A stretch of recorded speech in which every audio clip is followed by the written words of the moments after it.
Whoa. Ladies and gentlemen, thank you for checking out Well Worded. Today is Monday, February 2nd, 2015. I'm your host, Advocate of Wordz, and today we're going to be talking about the importance of research and what role it plays within creative writing, and we're going to be talking with our guest about how do they keep their content fresh, how do they avoid being redundant in their work. And today I am being joined from Los Angeles, California. Her video recently went viral on Upworthy, the Huffington Post, a couple of places. She also represented the 2014 National Poetry Slam from the Poetry Lounge in LA. Jessica Starr. Jessica Salgado. I'm sorry, I'm calling you by your email. Well, you've known me as Jessica Starr for like forever, so I get it. Yes, I've known you for a while. So Jessica, real quick, let the people know who you are. Well, my name is Jessica Salgado. I'm Salvadorian, a native of LA, born and raised. And sorry for that weird noise. I'll turn it off in a second. But I've been writing poetry my whole life. I began sharing it publicly on hiphoppoetry.com about, 10 years ago? Maybe even longer. And from then, because of Wordz, because he threatened to stop being my friend if I didn't do it, I started sharing my work publicly at the Poetry Lounge. And from then on, I've gone on to become a part of the community in LA and become a regular poet, performer, and a part of the Hollywood Slam team this season, which is exciting. Nice. Who's got the video on in their background? I don't have it. It's something else that's running. I'm going to turn it off right now. Okay. Yeah, because we heard it. Also joining us from Long Island, New York. Recently, he was up for a nomination for a Grammy and for a Latin Grammy, Mr. Chilo Cahigas. Chilo, what's going on, man? Let the people know a little bit about you. Peace, man. Chilo Cahigas. He keeps saying this, man. I wasn't nominated for a Grammy. I said you were up for a nomination. I wrote a song on an album that, it was the leading single for the album, but it's been nominated for a Latin Grammy and for a Grammy. But, there's also a composer and 18 people playing that music. But, yeah, my name is Chilo Cahigas, and I'm a writer, write poetry, hip-hop, been performing it for a good 20 years, history teacher, human being. Happy to be here. Awesome, awesome. So, as you can see in the background, the video that is playing, Chilo, we was recently featured on the Director of Word series with his poem Roberto Clemente Walker. So that's what's playing after the live stream or after you watch the recorded version of this. Make sure you go to the channel and check it out. So we're going to dive right into it. We're supposed to be joined by Glenwood Herbs. He's having some technical issues, so he may join us later on in the evening. If not, we'll get him on at another time representing Birmingham, Alabama. I really want to get him on. So first thing we're going to discuss is research, the role of research within creative writing. Now, when people write and they do creative writing, a great deal of it comes from experience, things that they've lived. But there's also an aspect of creative writing where writers will take on the mantle of life or the perception of a life that they didn't necessarily lead. So obviously it's important to do your research. And I'd like to start with Chilo, because Chilo is a history teacher, a social studies teacher, and I've worked with him for a long time, and I know that he is deep into the research. So Chilo, when you think about your approach to creative writing, and you think about, well, what kind of research do you do when you write? I mean, it really all depends on what it is that you are writing about. If you're writing about, it really depends on the type of person. If you're writing about a certain historical figure, you might want to be digging into different historical things that happened to this person. I mean, if you're just writing from your own self and your own story, that's different, obviously, because it's your experience, right? But the different type of research I may do may be anywhere from, because we live in this crazy time, and you can't expect to get any type of truth nowadays from our news sources. It's like we're in a time where you can't expect to always get the truth from the NBC or the Fox or the MSNBC or the CNN. So I think what's most important is try to seek various sources, and to always try to side check or fact check what it is that you are writing about, to make sure that you do have different aspects and angles of it. Have you ever written something and had to go back and was like, oh man, I was wrong, or my research was off?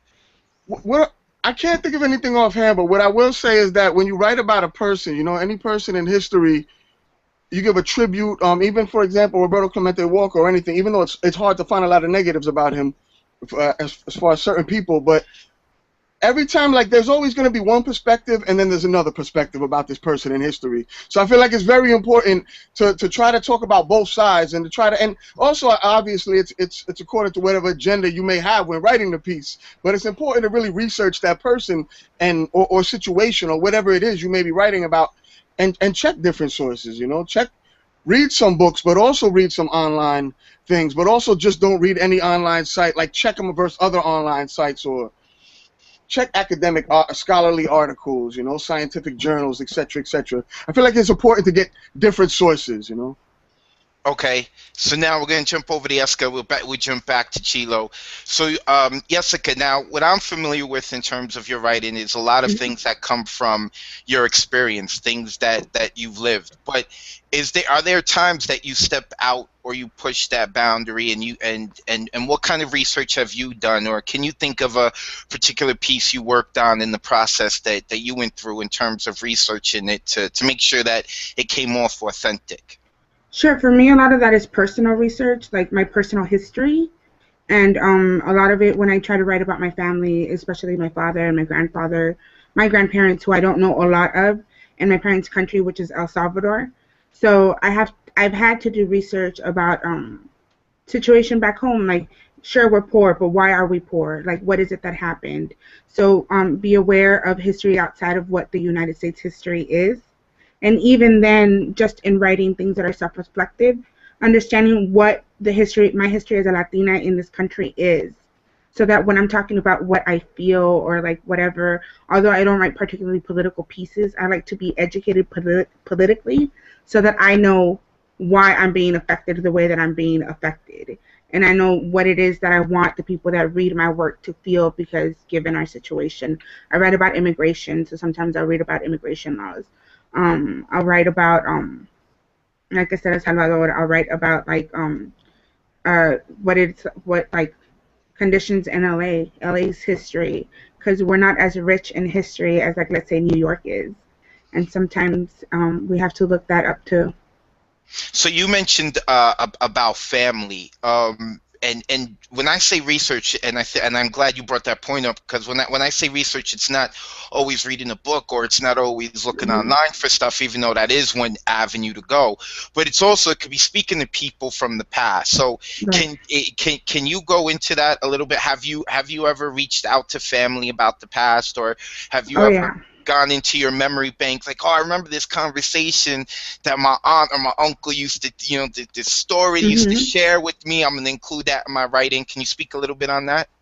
I used to have the habit, which I've kind of fallen off of a lot recently, but I used to carry a notebook with me everywhere.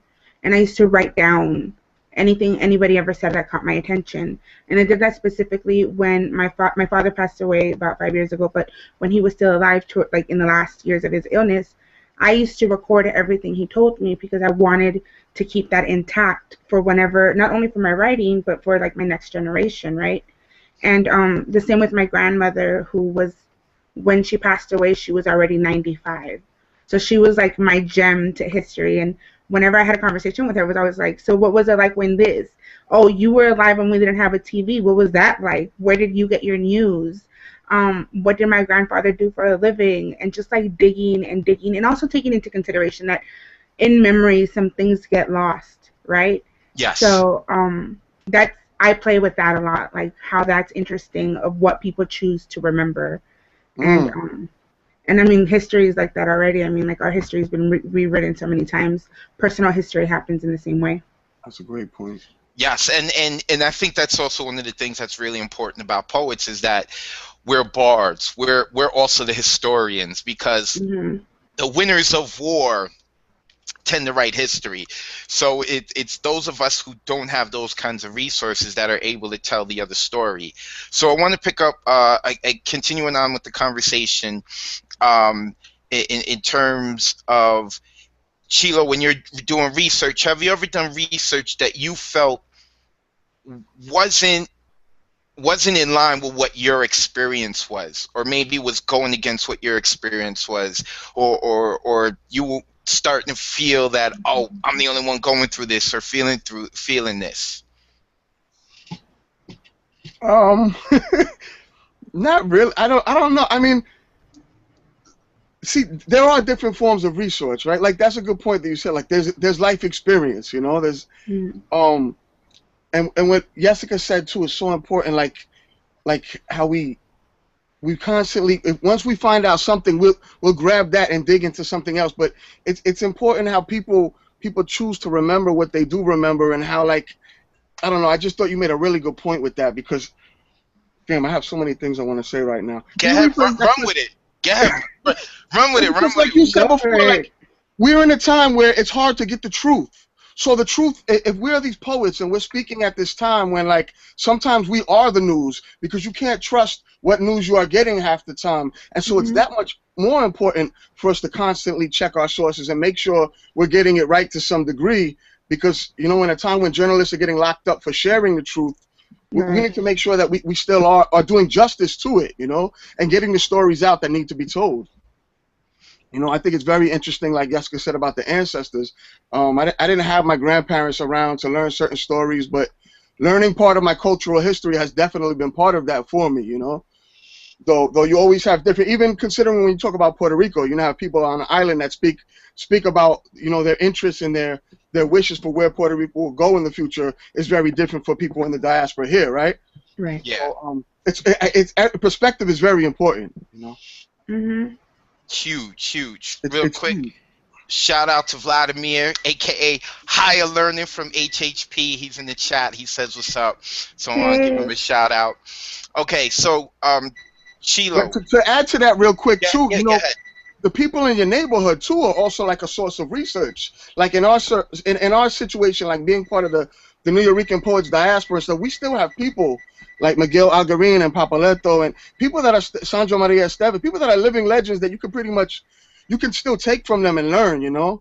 Like that, we should still soak up as much as that as we can, you know, that the elders, there's the online research, there's the elders, there's like you said, Jessica does a lot of life experience. What better than life, you know? What could teach you but life? Yeah.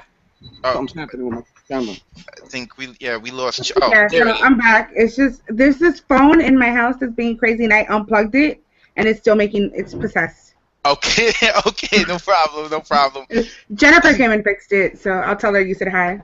All right, tell her I said what's up. Yes. I remember. So Chilo, Yes. especially as you as a historian, also what's up to Ngoma? Just said what's up in the chat to Ngoma Hill, who actually is the first person that we did officially for the Director of Wordz series. Y'all can check that out too. But Chilo,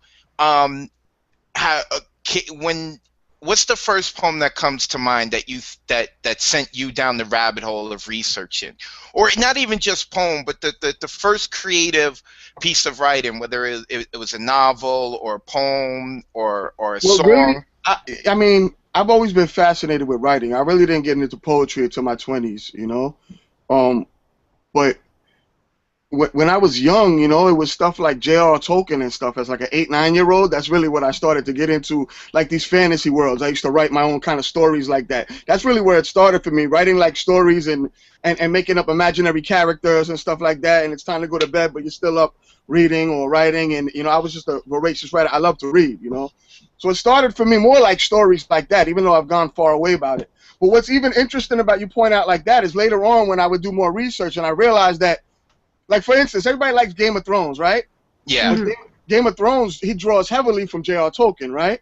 But then when you study J.R. Tolkien, he's basically ripping a lot of his stuff off from Norse mythology, right? So when you start reading Norse mythology, and it's interesting because I know you're into comic books and stuff, too, and then that ties into Norse mythology, too, with Thor and Loki and stuff like that. So it's very interesting how it all comes together, you know? But that's how it started for me, really. Imaginary worlds like that and comic books, you know? I was into comic books. I love the X-Men and stuff like that. That's how it really first started, like my love of learning and reading. And I was a Stephen King fanatic as a little kid. I would read all his fucking books. But I no longer read as much Stephen King as I used to. Part of my language. and what about you, Jessica? What has been a piece of creative writing that that led you down a rabbit hole or wanting to learn more about the history of whatever the content of what it was that you were reading? Well, for me, it's mostly I was raised very Catholic, right? And Mm-hmm. so then you start thinking about what does that mean as a Latina? Our faith was used as a way to get us to do what we wanted to do, right? And so I started researching about Our Lady of Guadalupe, and I know that she's based off of an Aztec goddess. And so like when I started going down that rabbit hole, I went through a whole phase where I was just like, well, what am I really like what is being a Catholic? Like how much of it is really part of like us, and how much of it was something that they used to just keep us in line, right? And so it's just like that was a rabbit hole that I recently went down, and I think I ended up reading a lot more than writing, but it moved me into a different place where like I started questioning a lot of different things, like what part of our traditions are ours or those that colonized us, how much of it is indigenous, how much of it belongs to like the actual culture that was there before we were given another culture. And you know, and that's like a lot of heavy reading, and sometimes it becomes this like inner struggle where for me, sometimes when I learn something, I need to wait for a good while before I write about it, because I need to figure out exactly how I feel, because I always write as a reaction. I'm not like much of a process person. So that's where I'm at right now. That you're looking to process the information that you're taking a little while. Yeah. Awesome. In the chat, Ngoma Hill said, it's not complicated. Whose side are you on? Whose side are you telling? The oppressed or the oppressors? And I think that's really important. What he's touching on, I think, is really important, because I was talking about how the bard is a historian. And from the everyday person. So Chilo, when you're writing, do you ever keep in mind or think about what are people 50 years from now going to say about this? What am I sharing? Am I just writing something saying, you know, look at me, how cute I am, and how funny and good I could be with these words, or you know, I know Chilo's as a man of substance. I know Jessica is too. So 50 years from now, what do you think when people are researching this time and age, what are they going to learn from you about today? I mean, I hope that we'll learn a bunch of different things, you know. One of the things I try to take pride in my writing, I try to do different stuff, you know. I try to not always do the same thing. Like, if you would check my writing early on, you know, right after like that period I told you I got into hip-hop in my teenage years, and that was it for me for like a good 10, and still is, you know what I mean? But my writing back then was very ignorant, and it wasn't really about too many things of content, I would say now, you know, versus my writing now, which I try to take a topic or something that I feel needs to be talked about, you know, or needs to be discussed and address it. And so I will hope that 50 years from now, based on the writing that I've been doing now or for the past 5-10 years, people will get more of that out of it, you know. I try to address different topics and not always stay on the same thing. But it's very interesting how you say that, because it still can be easy to get grouped into a certain box or a certain way, you know.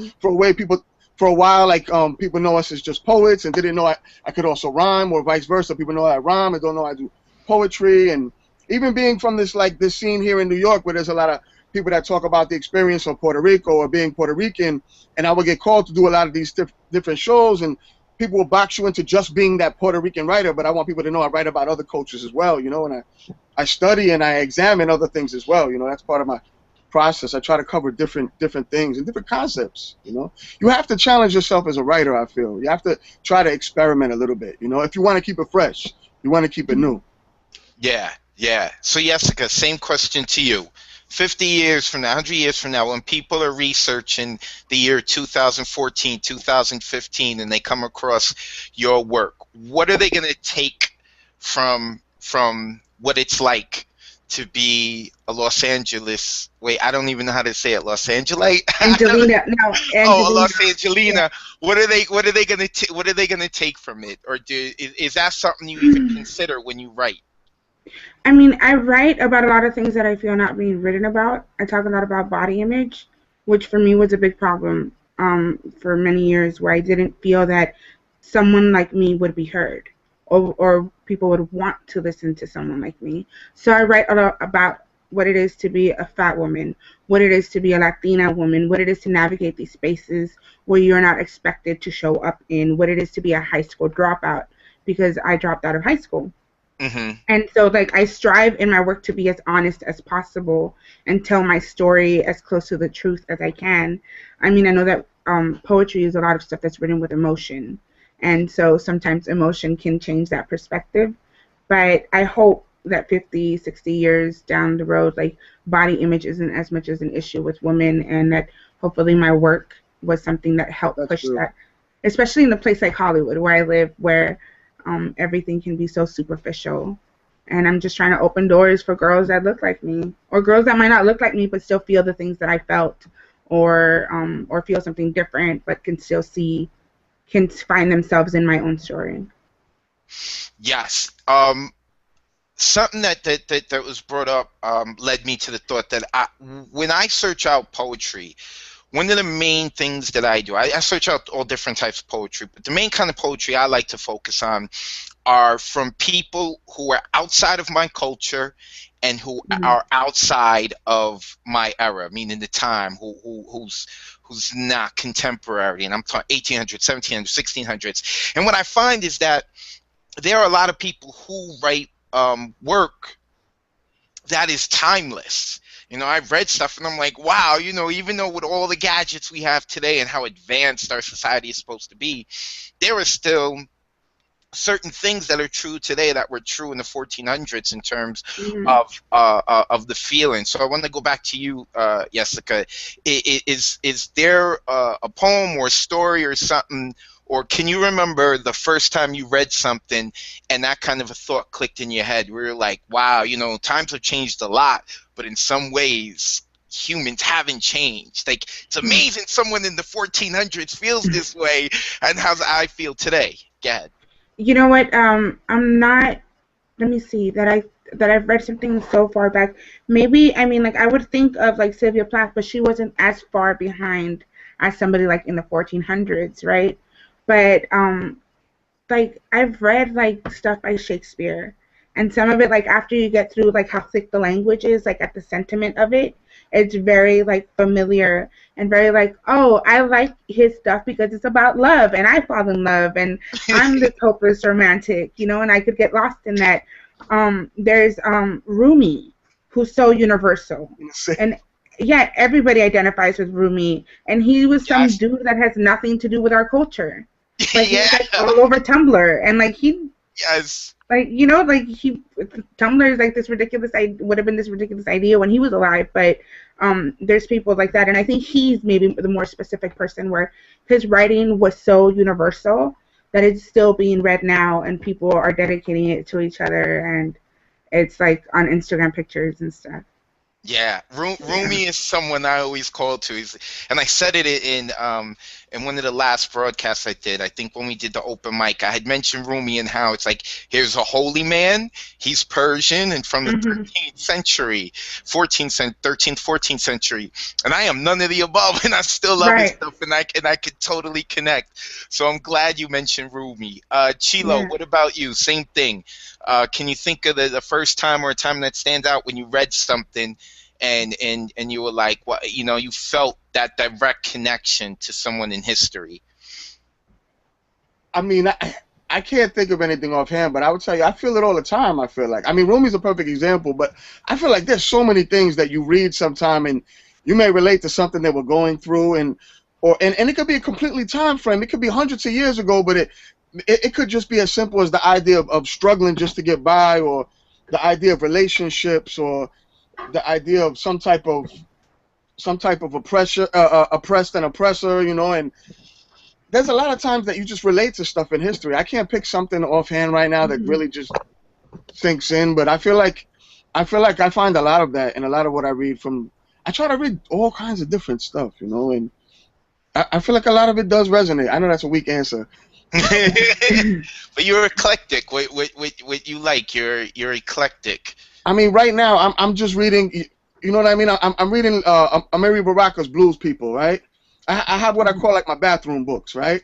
Where, you know, I pick in them, you know, and I got some Che Guevara on there. I got some like Irish writers from the 1800s, and I got some man, I got some Miguel Algarin. I got a little Tato over there for my little like just poetry fix, sports book or two, and even like science fiction. You know, like and I'm reading like the third or fourth book in like the Ender's Game series. So I just I switch it up. You know, a lot of different things, and you can find a little something in it, like Miguel stuff. I see him around now, but I've been reading his poetry from like in his 30s, and it's so raw, and like it's very visual, and you see the imagery of like New York City that you know the area he's talking about downtown, and so stuff like this hits hard and connects all the time.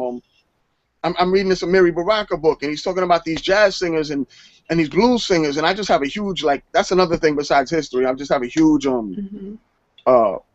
love for music and music history of all different types of genres. So like that is definitely relating, and just to the story he's telling, the people he's talking about, what he's talking about, and yeah. So I feel like every day you come across like something, whether it's a person outside, whether it's some article you find, or whether it's some book that you're reading.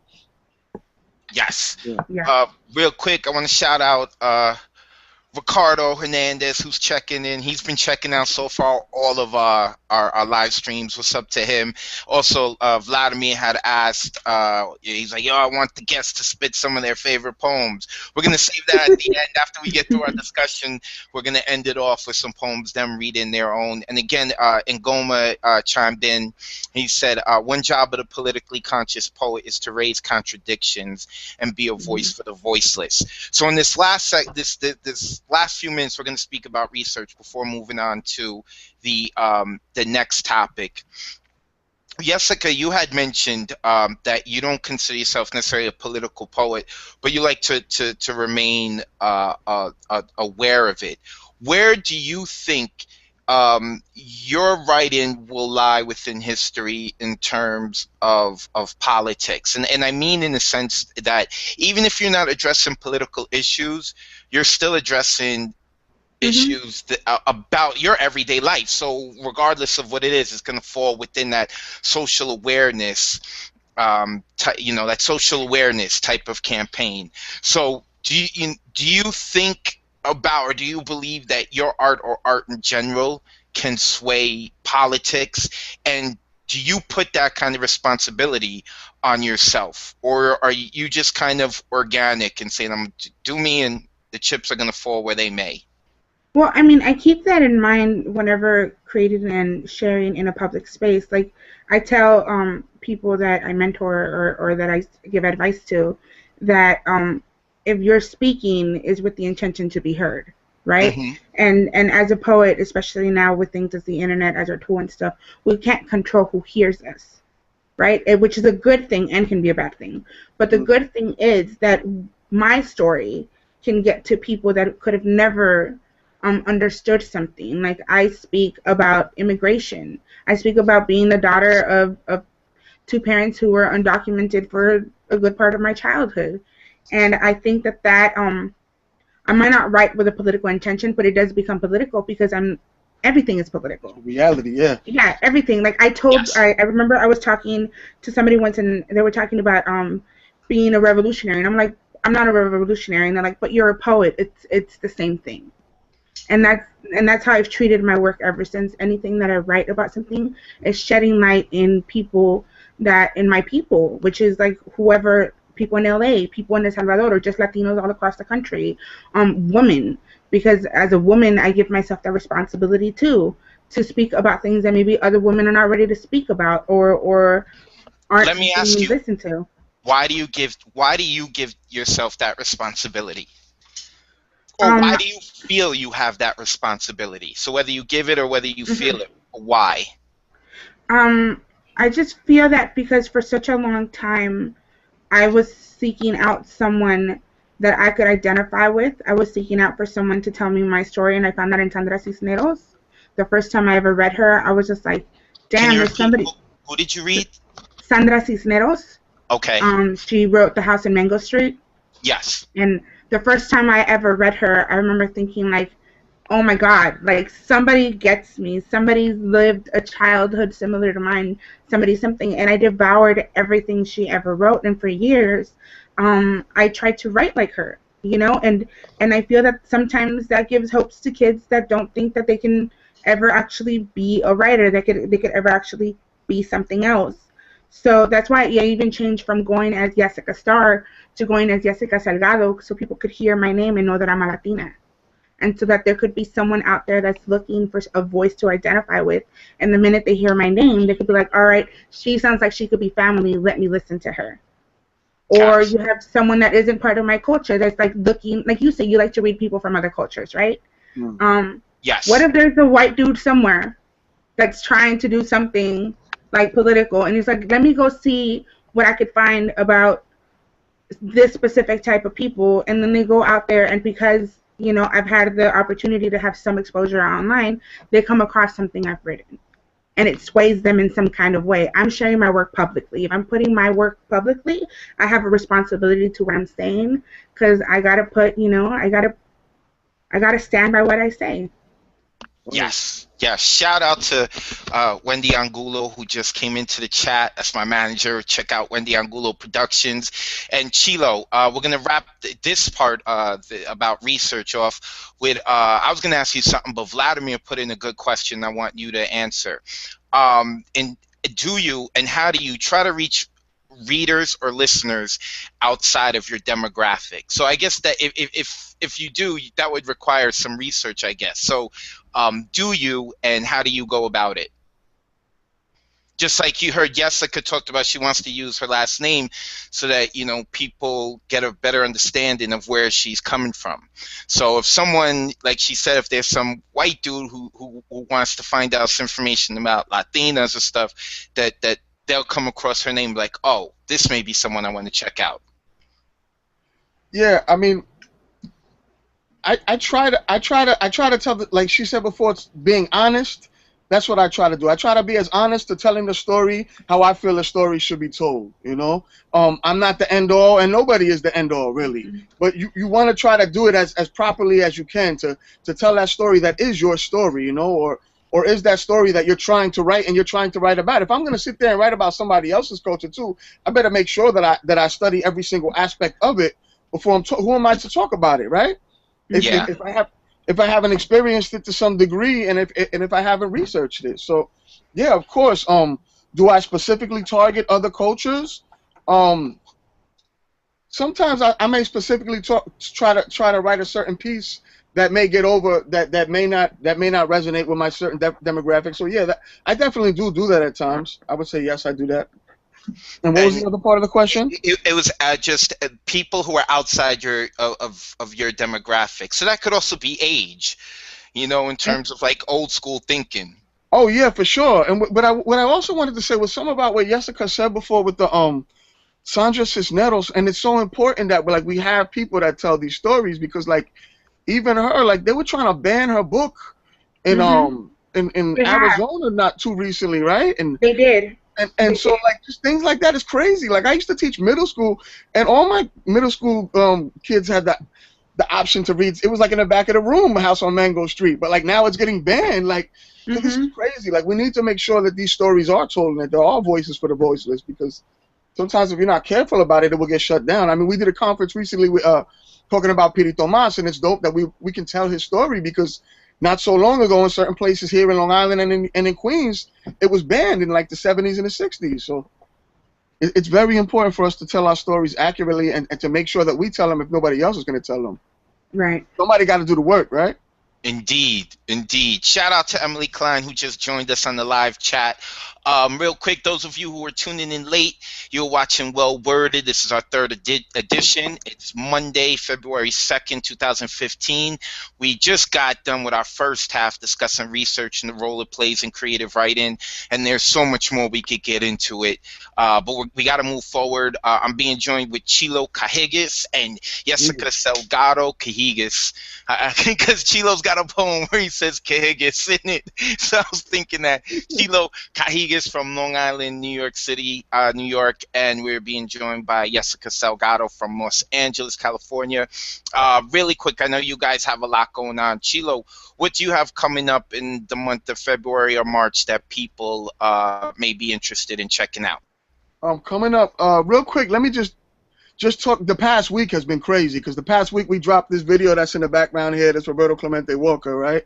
And I've also released a poem about institutionalized racism that I think a lot of people haven't picked up yet, and it's featured on DJ BoothNet on an album called Beyond the Obvious by my brother D Prince. You can look up Beyond the Obvious, D Prince, and it's talking about some things, especially with Black History Month coming up. It's talking about some things that definitely need to be spoken about. So definitely look that up at DJ BoothNet. That dropped just a couple days ago.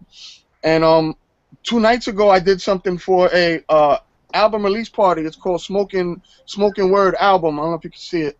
And it's to raise funds for an organization called No More Deaths that's trying to for those trying to cross the border, you know, from south to the border that are struggling to get across the border, and it's to raise funds for them, you know, and to alleviate this process. And that was put together by El David and Catalina from El Cat and Machete Movement.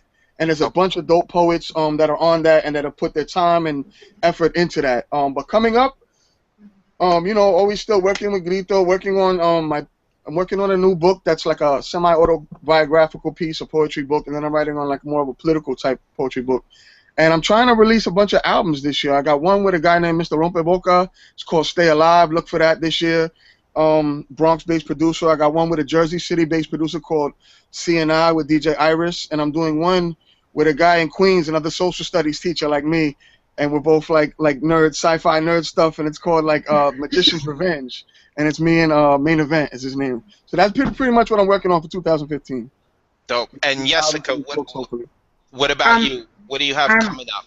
Sure. Hopefully in March I'll be launching a workshop geared specifically towards bilingual poets, not only Spanish and English speaking, but anybody that speaks 2 languages or is in the middle of 2 cultures, and it's called Translations. And it's an attempt to learn how to write about how you embody more than one specific thing, and how sometimes it takes a lot of work to wade through all of the in-between of everything. I write a lot about that, a lot of my work, and I'm seeking out other people that write about that, and just to like build together and all that kind of stuff. Also, I'm going out for the Poetry Lounge Slam team again this season, and I've made it. Yeah, so hopefully, fingers crossed. I made it to semifinals, so semifinals will be in March, finals in April. Any Tuesday, I could be found at the Poetry Lounge in West Hollywood in LA, and 544 North Fairfax, and it runs from 9 to midnight. $5 to get in. That's my little plug right there. There you go. And just sometimes I'm working on a couple of booking a couple of features and shows around LA and stuff, but you can always you can find that on my Twitter. Yes, so, below in the description of this video on YouTube, there's a link to Chilo's website, chilo.bandcamp.com, where it has information, his other social media sites. And also we have Jessica's Twitter in the description below. So make sure you guys click that and follow them, hit them up. If you have any questions, make sure you put it in the live chat. I'm checking over it, and I'll be sure to ask our guest. Now we're going to get into the discussion about how do you guys keep your content fresh? How do you avoid staying redundant? Especially, I think this is an interesting question to ask the two of you, because you've been having success in terms of writing, and you know what works for you. So it's very easy for us to get stuck on the thing that works for us, and then all of a sudden we tend, some of us, we go through a period of we stop growing because we're like, well, this is working, and I'm getting more crowds, I'm getting more views and likes and more shows. So we're going to start with Jessica. Jessica, how do you keep your content fresh and your approach to writing and performing fresh? Well, so I was, because I was on the team this year, right? My coach, Shihan Van Cleef, I love him. Yeah. He's been a huge influence in who I am as a writer, but he always tells us that too. He's just like, don't pigeonhole yourself. People will expect you to talk about your size, you know, because I've already been successful with those poems. You know, like everybody sees me and immediately they know I'm a Latina. So what else am I? Like, I don't need to say that in every poem. And what I've been working on specifically with my writing is to change my perspective in my work. A lot of my work was about how I'm trying to get through things, how I'm pushing through, but I'm already on the other side of things, and I wasn't conscious that I was still writing in past tense. So it's about still writing about what I think is important and what needs to be written about, but just to make sure that I am more assertive in my work, and I try to push myself with that. And I surround myself by dope writers, because when you have other people that are around you that are hella dope, that you look up to and are constantly doing new things is gonna rub off on you. Yes. Right? And yes. I used to have that community in HHP where somebody would write some crazy shit, and then you'd want to go home. You'd like, well, I can write something, whatever. And then being on a team with the same thing, I was on a team with like some dope ass poets like that are known, like that are from like all over the country. You have Carrie Rasinski, you have Teresa Siagatonu, you have Alicia Wise, who are like powerhouse women who fucking kick ass, and like just being around them inspired me. And at the lounge, you know, there's Javon Johnson, there's Shihan, and just listening to stories I automatically won't identify with, but I try to get what I try to find some of myself in them, or what it is about them that moves me and inspires me, and I try to borrow some of that until like I figure out what's gonna push me into like the next space, and just read a lot. Reading. Yes. Reading is huge. I'm always big on that. I'm like, you can tell. I know I'm gonna sound arrogant, but it is what it is. You can tell of all the poets who reads and who doesn't read. You can tell who really enjoys this stuff and they get their influence from not just life but from the books they read, and who is watching too many videos or has seen too many people on stage and they just like that spotlight. So just putting out there, I'm glad that you said the reading. Now what about you, Chilo? We talked about, you know, how eclectic you are in terms of the information that you take in, and Jessica's talking about reading other people or being around other artists, and she's taking them in. But if you already have this eclectic palette for these different types of arts, right? Then you've tasted everything. How are you gonna? How can you continue to be influenced and inspired in ways that helps keep your stuff fresh? Well, one thing I want to say about this is that I always use a quote. Nas used this quote, and I'm sure he wasn't the first to like echo this sentiment, but what he said was basically, "There's no ideas original. There's nothing new under the sun. It's never what you do, but how it's done." Right? And so pretty much most things that we've heard, like most topics have been addressed in some aspect area, but how are you going to make it different? What is going to make it stand out? I'm sure, Jessica, you've seen like these people at the slams. I'm sure there's a certain type of slam poem that you've seen it a million and one times, but like, what's going to make that poem different? And so there's certain tools, just to throw out some, like dictionary is the obvious one, right? Like building up your vocabulary. I always even used to tell my students all the time, the better your vocabulary is, especially with hip hop, you know, the better your vocabulary, the more things you could say, the more words you can write, whatever it is, you know. And the thesaurus is like the step up from that, you know. A thesaurus can help you say certain things that say you want to express a certain word, but you can express it in different ways through the thesaurus, right? Now, as far as like, where do I go to keep things fresh? I think you can't be afraid to experiment. You can't be afraid to try new things. You know, I write a lot of like these epic long history pieces, but sometimes if that's all I'm writing, you know, I'll change it up for a day. I'll try to write some comedy. You know, I'm working on trying to write funnier pieces, or try to write some dialogue, or try to write a monologue, or, you know, I've actually been starting to think about writing a play. So try to challenge yourself in other ways, because that's really how you strengthen your writing in a way. You know, you can always come back to what it is you're comfortable with, but try to challenge yourself and do something that you don't normally do, so that it does stay somewhat fresh and so that it is different. Again, I keep going back to it, like the whole New Yorican community. A lot of us talk these poems about being from New Yorico or being New Yorican, and it's like, how can you make that poem different? You know, we all know what, you know, we all have like these similar stereotypes that we involve, but like, what's different about the culture? And most importantly, too, tell your story too as much as you can, because that's one thing that's unique and is different from, nobody else can tell your story like you. You know? Not that you want to sit and always constantly talk about yourself, but nobody can tell your story more than you. You know, and life experience. You know, there's one of these poetry books I'm writing is something that people say you should never do, and it's kind of like an autobiographical piece, because they say that you need to live enough life before you can write about it, right? If you haven't lived. But it's very true, you know, that statement that you do need to have.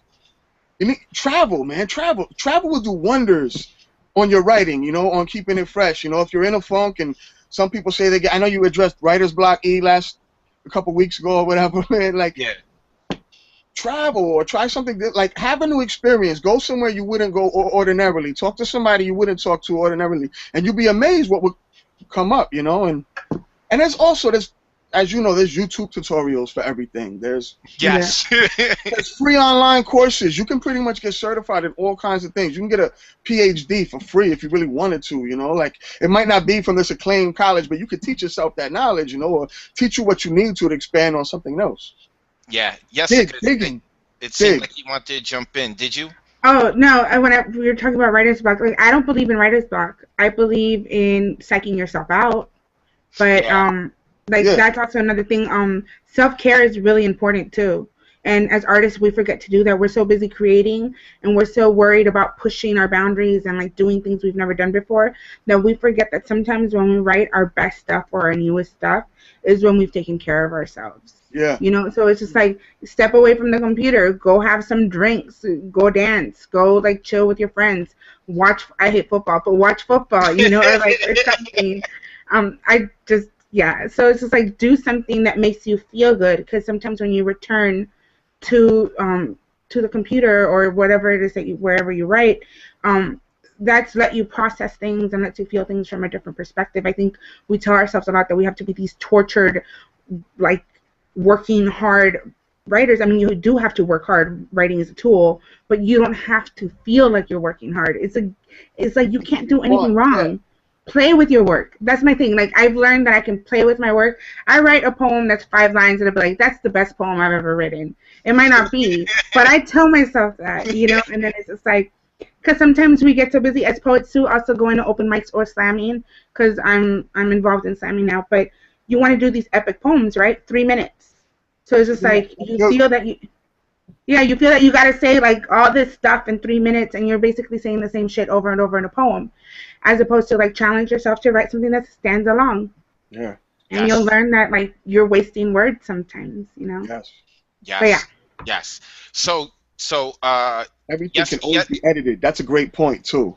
Mm-hmm. You know, like that, Chilo? I said everything can always be edited. You could always find some way to change it up or to fix it, like Jessica just said, you know. Mm-hmm.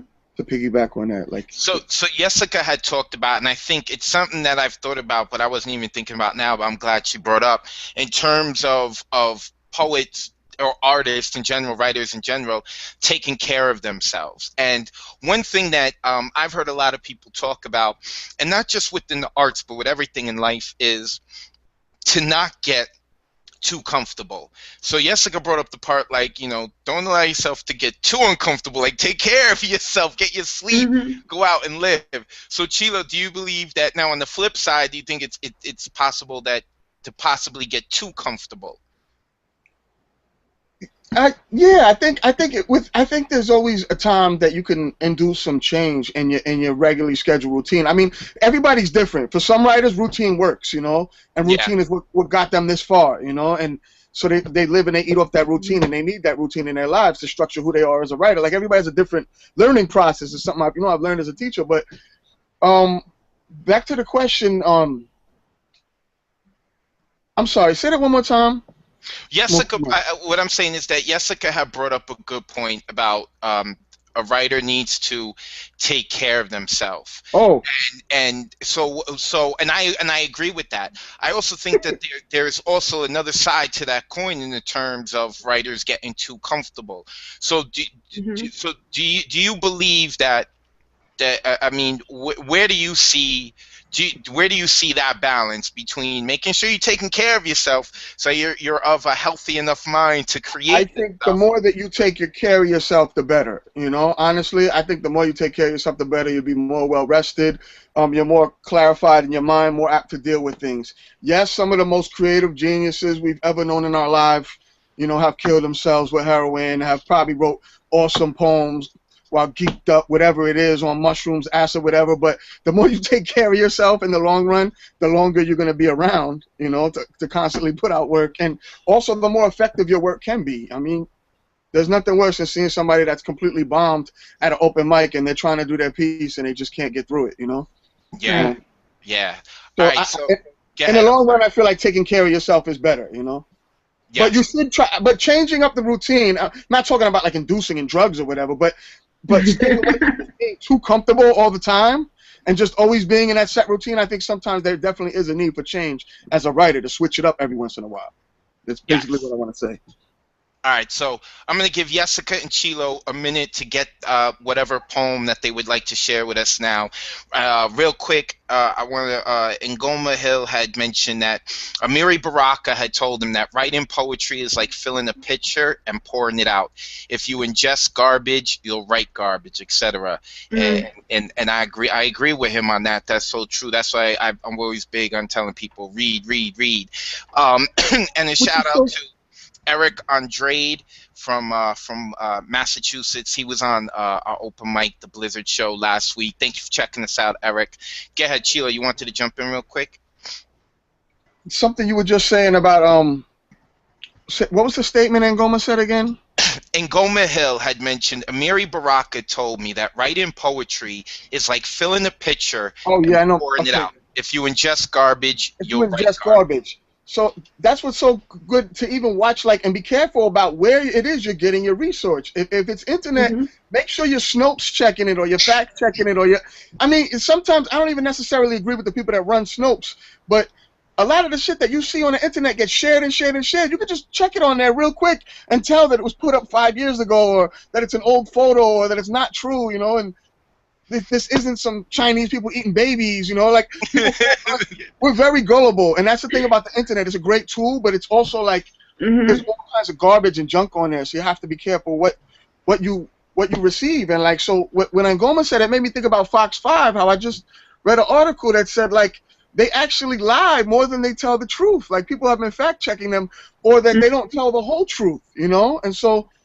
as much as I don't really believe in any, and I even like the PBS and the NPR, but even them are starting to be like funded by the Koch brothers and stuff like that. So you got to search and seek out alternate resources. You know, you got to check the Al Jazeeras and the Democracy Nows and the Intercepts and the RTs and all these other, you know, the Salons and the Nations and the Atlantics and the Upworthies or whatever it is that you can find, because there are other alternatives. And if you're going to speak out against something that you're against, too, you got to know what they're on, too. So read the Conservative News Tribune and read the Tea Party junk, even though you don't agree with it, but know what they're on so you know how to combat it, kind of, you know? Yes. you Also, know how to speak properly in the dialogue about it. Sorry. Yeah, no, if I could jump in with that, too, is I saw Maya Angelou quote credited to Oprah, and it pissed me off. Because I was just like, this is just, you know, like Twitter and Tumblr. Like, people will share it and it starts getting shared. Yeah, but also, like, in a similar sentiment, too, like, also remember who keeps you accountable, who keeps you honest. That's what my work has been, not only my personal work, but as my writing. Like, I make sure to have people around me that will call me out on my shit, because I think that that's an important thing to have as a writer, because you can go into your room and write for fucking days, and then if you don't have anyone connecting you to the real world or calling you out on your shit when you've just been writing, like, you could be writing garbage and, like, just be feeling yourself, and then, like, that's it, or writing, like, or being the hamster in the wheel. And I think it's important to have people in your life that will tell you, like, E's always been that person for me, where he'll be like, Jessica, like, what the fuck are you doing? And I'm like, oh, okay, I'm gonna go sit down and, like, try to figure some shit out. But I think the world is already full of so much dishonesty that we have to really make sure that when we approach something, it's with the right intentions, because I think intentions will take you to the knowledge that you need. And because if you have the right intentions, you'll be willing to do the research, right? And by doing the research, I just don't mean, like, Googling something, Wikipedia and shit, because that's ridiculous. Yeah. But yeah, it's just like willing to do the work, willing to do the legwork, not only with research but with yourself, and there has to be a balance between all of that. Yes. And what's funny is that we have come organically full circle back to the research. I really liked, as I knew, I was like, yo, I got the right people for tonight's show. That's what's up. So get your you guys get your poems ready. We're gonna go with Jessica first, then with Chilo. Also, to let you guys know watching that from now on we're gonna be on every Sunday night, 9 p.m. Eastern, 6 p.m. Pacific, and next Sunday we're going to begin our first official open mic version. So tonight's like more of a discussion and interview, and so next Sunday coming up is going to be pure open mic. I've got three people on: Megan DeBello, Roya Marsh, and Lisa Velasquez, also known as Sick Pros. We're waiting on the fourth person, waiting for a fourth person to get back to me, but it may be all ladies. So make sure you guys check that out. Subscribe, Advocate of Words on YouTube, Advocate of Words on Twitter. Follow me. And so let's go to Jessica. Do you have your poem ready, Jessica? Yes. So this poem is called Tinder, an Erasure Poem.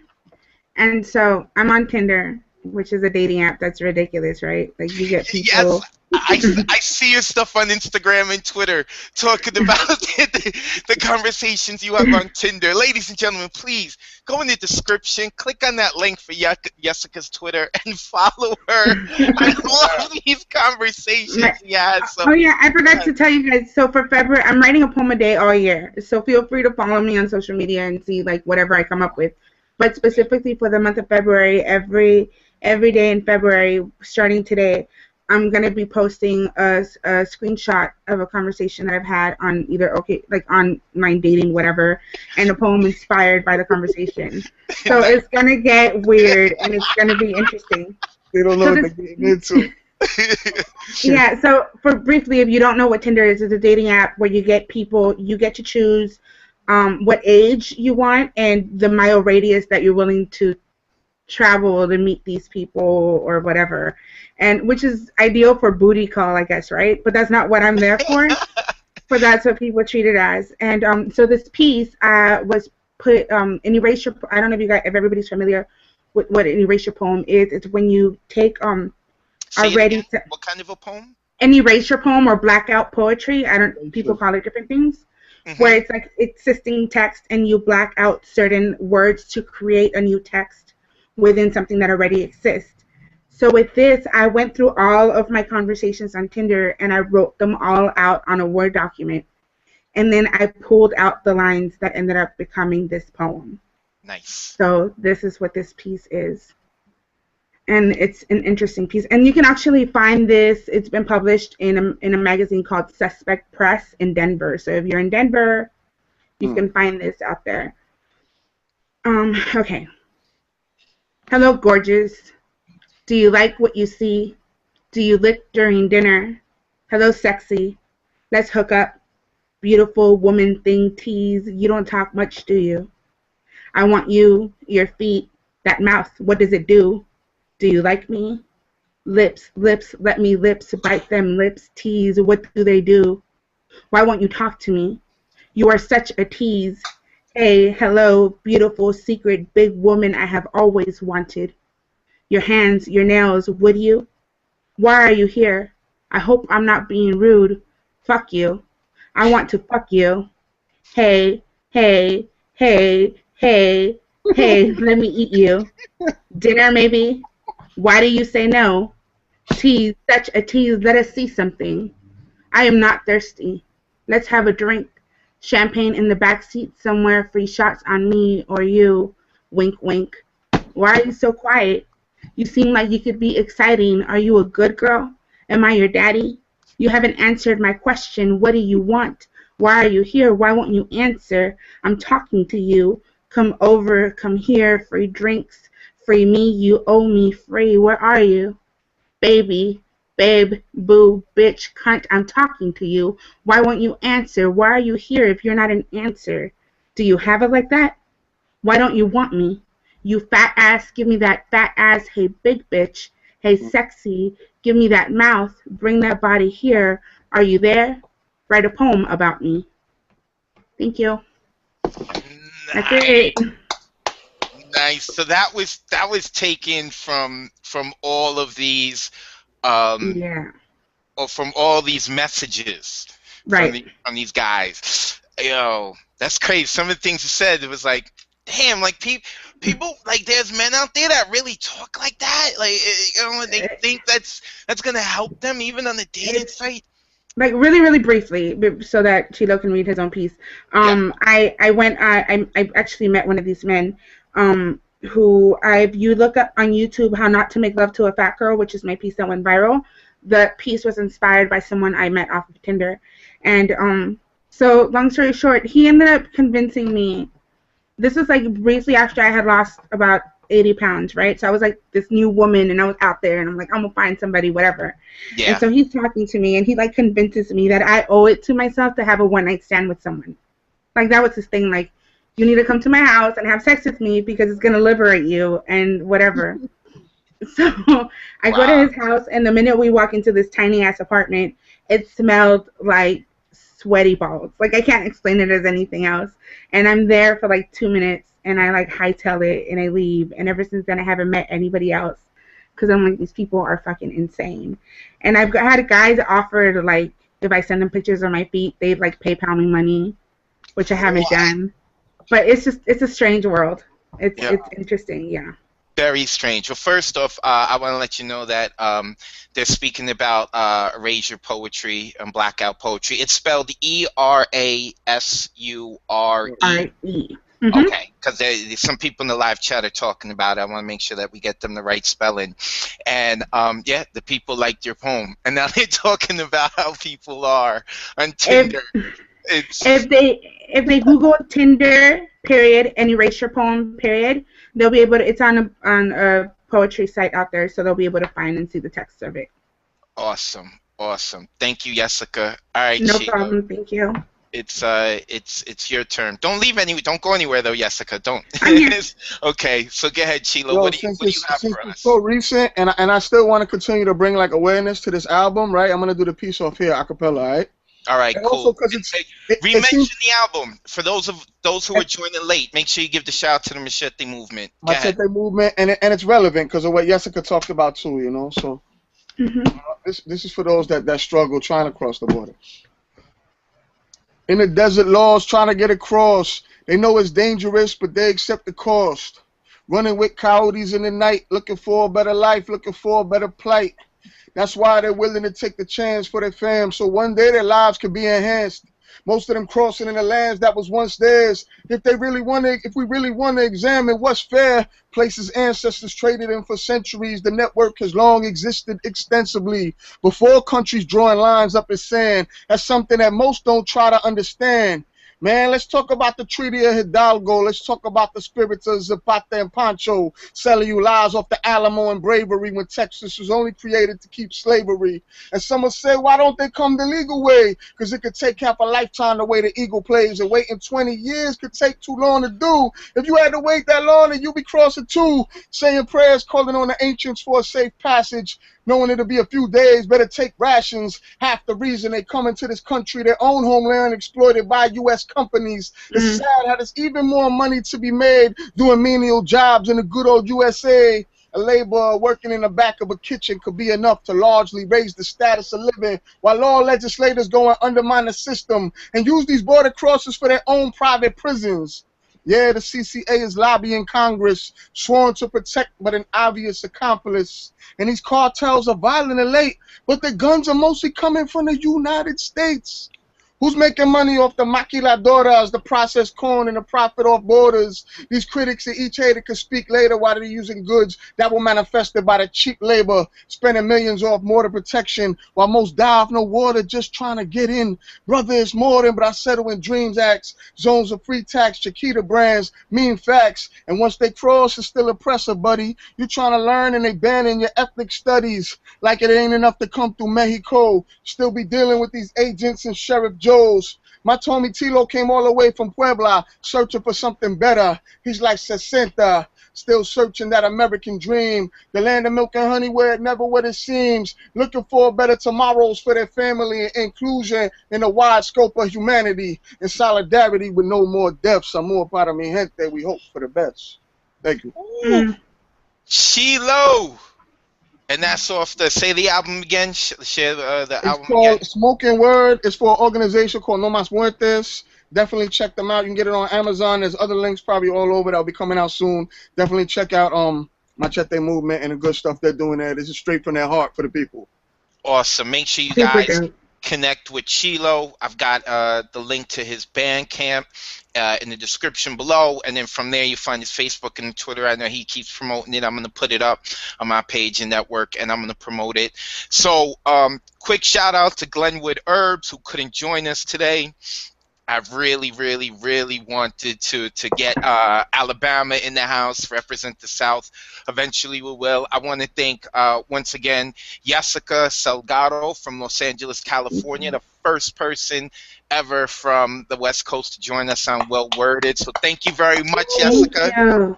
Thank you. I want to make sure people out in the West Coast hit Jessica up, because on the low I be hitting her up. I'm like, yo, I need someone from the West Coast. And I never have answers. Yeah, I know. But I'm gonna get on you because I really would like.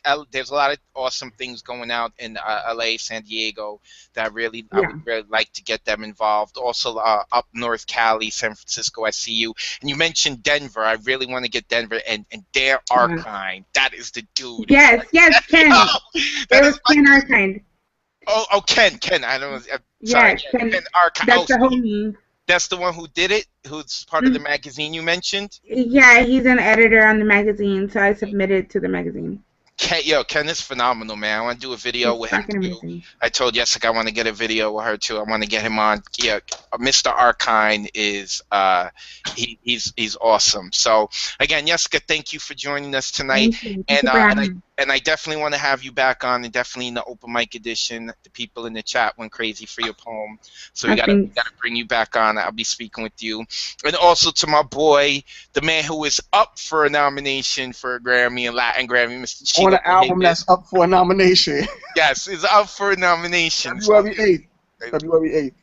February 8th, Mr. Chilo Cahigas from Long Island, New York. And I keep saying Cahigas because he has a poem where he mentions teachers calling him Cahigas, and he's correcting them. So that's why I keep bringing it up.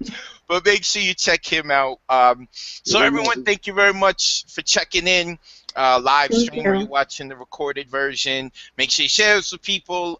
Those of you who are watching the live stream, about 11 o'clock tonight, we're going to have the recorded version up, and I'm going to be putting it up, and I'm tagging Jessica and Chilo in there. So make sure that you do follow them. They are fantastic poets, as you can see, and artists and writers. So check them out.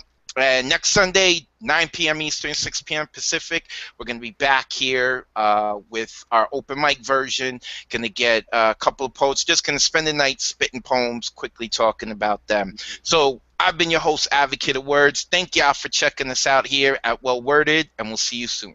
Peace. Bye-bye.